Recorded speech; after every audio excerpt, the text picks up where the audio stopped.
राधानगरी तालुक्यातील जोगेवाडी इथल्या गोट्याला आग लागून 6 जनावरांसह वैरण, पशुखाद्य, प्रापंचिक साहित्य असं सुमारे 12 लाख रुपयांचं आर्थिक नुकसान झालं।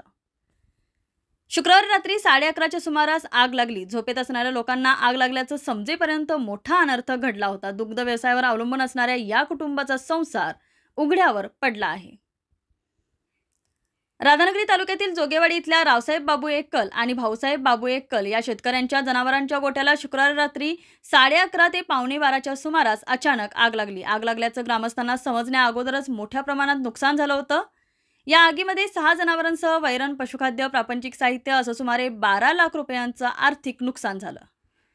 आग लागल्याचं ग्रामस्थांच्या लक्षात येताच ग्रामस्थांनी गावातील पिण्याच्या पाणी पुरवठा सुरू करून आग आटोक्यात आणण्याचा प्रयत्न केला।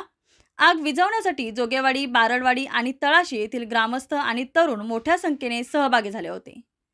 भोगावती कारखान्याचा 1 अग्निशमन पंप आणणे, बिद्री कारखान्याचे 2 अग्निशमन पंप आणणे आग विझवण्यासाठी आटोक्यात प्रयत्न करत होते।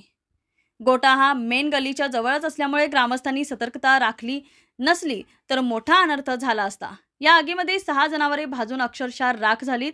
डोंगराळ आणि दुर्गम गाव असणाऱ्या जोगेवाडीमध्ये दुग्ध व्यवसाय हा शेतकऱ्यांचा आधार आहे।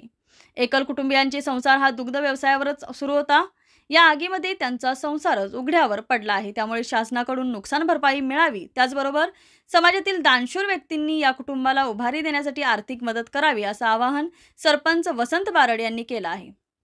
तहसीलदार अनिता देशमुख यांनी नुकसानीची पाहणी करत मुख्यमंत्री सहाय्यक निधीतून आर्थिक मदत आणि गोठा बांधण्यासाठी निधी उपलब्ध करून देण्याची ग्वाही दिली। माजी उपसभापती अरुण जाधव यांनी 10,000ची आर्थिक मदत दिली, तर गोकुळचे संचालक प्राध्यापक किसन चौगले यांनी गोकुळकडून भरीव मदत देण्याची ग्वाही दिली। घटनास्थळी गोकुळचे संचालक किसन चौगले, उपसभापती अरुण जाधव यांनी भेट देऊन पंचनामा केला।